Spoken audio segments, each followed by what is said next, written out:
मेरे दुश्मन ने सोचा ही नहीं था शायद, मेरे दुश्मन ने सोचा ही नहीं था शायद, ये दिया बाले पना से भी भड़क सकता है।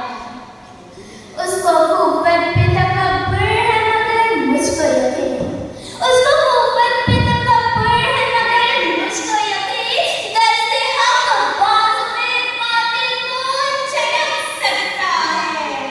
मेरे जल्लाद ने सोचा नहीं था शायद, मेरा दिल दर्द अजल में भी धड़क सकता है। जनाब सर, मगर उनके खून का एक कतरा हमारे बहुत भारी पड़ा।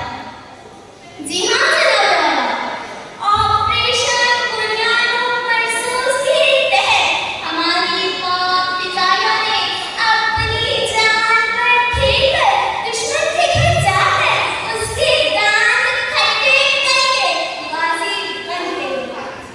ये ऐसी मिसाल है, ये ऐसी मिसाल है जनाब वाला, जो मेरे मुल्क के जवानों में नया जोश और नया बलबला पैदा करती है।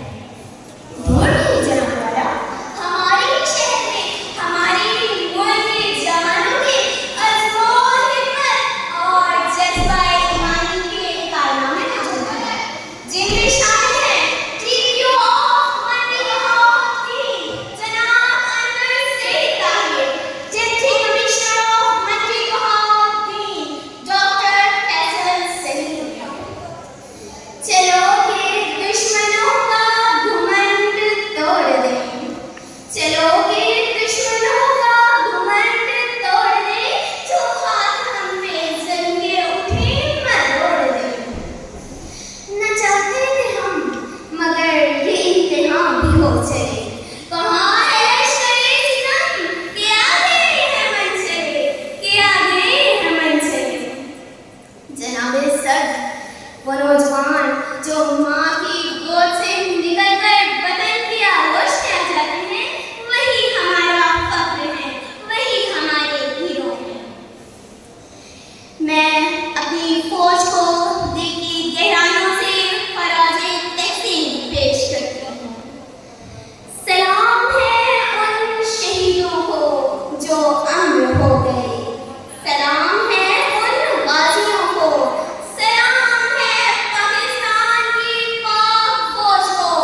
पाकिस्तान जिंदाबाद, पाक फौज जिंदाबाद। नमस्कार साथियों, अस्सलाम वालेकुम। वालेकुम अस्सलाम। आज मुझे जिस मौजू पर शायरी का मौका मिला वो है शोरे दिफाए पाकिस्तान। शहीदों के लहू से जो ज़मीन से राख होती है, शहीदों के लहू से जो ज़मीन से राख होती है, बड़ी सरखेज होती है, बड़ी शादाब होती है। वही